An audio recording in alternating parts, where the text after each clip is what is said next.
Sebelum merampok uang negara, rampok dulu rasionalitas masyarakat. Luncurkan MBG. Dan sampai sekarang relatif tidak mengalami perbaikan dan cenderung semakin rusak ya dalam hal kualitas, implementasi dan lain-lain. Jadi bicara soal harapan, sebetulnya harapan itu sudah ada sebelum kebijakan itu dilakukan. Kami berharap ini jangan dikorupsi, ini harus tepat sasaran. Tapi kan setelah 2 tahun juga tidak kejadian. Jadi kalau bicara harapan saya sudah bisa dibilang tidak ada lagi. Karena melihat trajektorinya ke depan, argumentasinya pemerintah, kelihatannya pemerintah akan gas terus. Suara 200-an juta masyarakat tampaknya masih terlalu kecil di mata mereka. Ethical science itu memang bisa dibahas, Mas, secara akademik ya. Bahkan dalam studi kami di MBG, studi MBG yang pertama kami rilis, kami mention secara spesifik soal kepentingan politik, termasuk 2029. Termasuk juga KDMP. Bahkan kami menghitung potensi voters dari atraksi kebijakan ini, MBG dan Kopdes ini. Jadi ini bisa dijelaskan dengan sangat baik lewat pendekatan ilmu politik. Tetapi memang yang jadi pertanyaan publik hari ini, yang kemudian menjadi sangat rumit adalah ketika ambisi politik ini dibungkus dengan moralitas. Memberikan makan rakyat. Dan ini mungkin juga masyarakat juga perlu paham perbedaannya ya. Memberi makan rakyat dalam perspektif presiden itu beda dengan seorang dermawan memberikan makan tetangganya. Kalau dermawan memberikan makan tetangganya itu duit dia, uang dia sendiri. Tapi presiden memberikan makan rakyat itu bukan uang presiden. Ini uang rakyat. Nah, memberikan makan uang rakyat inilah yang kemudian dibungkus menjadi program populis. Dan sayangnya program populis yang tidak tepat sasaran. Banyak program populis yang tepat sasaran, tapi ini sayangnya masif sekali persoalannya dan triliunan rupiah uang yang dipertaruhkan begitu. Jadi ini yang kacau sekali, Mas.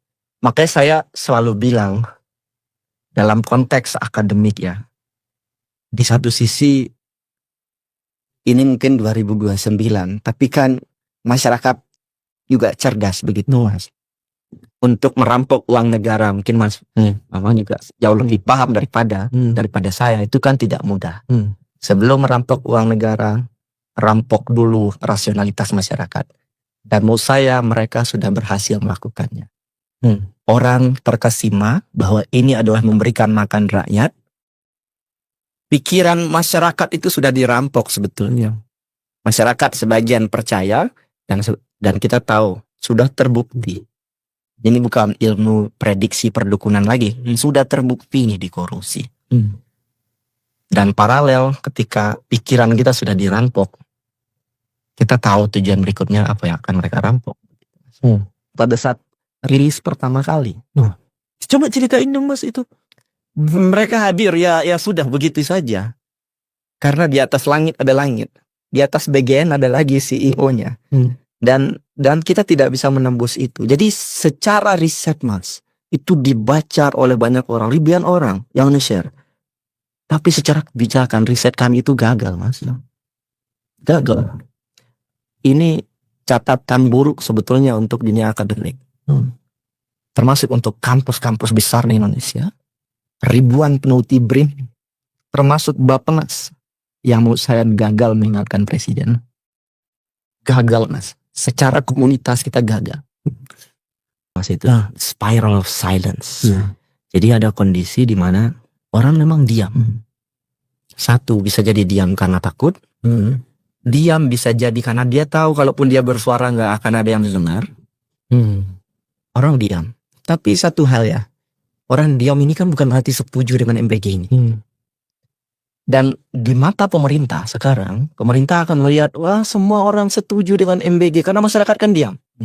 Maka ada the spiral of silence, bahwa orang-orang yang diam ini somehow suatu saat ketika ekonominya buruk, ketika korupsi sudah terlalu masif dan gak bisa dimaklumi lagi, silence itu akan berubah, Mas.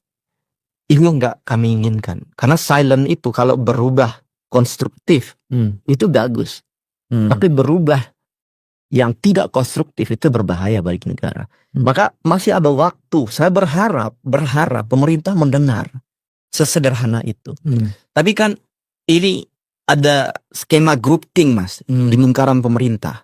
Jadi saya melihat ya, ini penglihatan saya dari luar. Entah benar atau tidak, tapi menurut saya ini kalau di kampung saya itu bahasanya burung ngangguk-ngangguk aja. Orang-orang di sekitar presiden ini ngangguk-ngangguk aja. Saya nggak yakin ada satupun di antara pejabat-pejabat itu yang mau tunjuk tangan mengkritik presiden. Mengkritik presiden dengan keras. Sehingga ketika presiden bayangkan dilingkari oleh orang-orang, dikelilingi oleh orang-orang yang hanya memuji, saya nggak mau menggunakan kata menjilat ya, karena itu menurut saya sudah menghinakan. Kalau hanya memuji, kita akan berakhir pada kebijakan yang salah tapi dianggap benar. Nah, makanya sekarang pemerintah kan bilang begini Mas, akan kita evaluasi. Itu nggak boleh. Dalam konteks bernegara, nggak boleh evaluasi itu dilakukan setelah uang itu hilang. Nggak ada gunanya. Makanya itu alasan kenapa PNS, pejabat, itu harus di training dulu di lembaga pelatihan supaya uang negara ini nggak hilang. Bagaimana cara melakukan kebijakan yang baik dan benar. Bukan dilatih baris berbaris. Bukan, ada ilmunya. Bagi orang yang percaya ilmu, percaya pengetahuan, ini bisa menyelesaikan masalah ini. Tapi bagi yang tidak percaya, yang tidak percaya pada focus group discussion, yang tidak percaya pada ilmuwan, menganggap ilmuwan hanya mengkritik saja, ya kita hanya akan berbicara dengan tembok Mas. Tembok nggak bisa mengirimkan suara balik ke kita.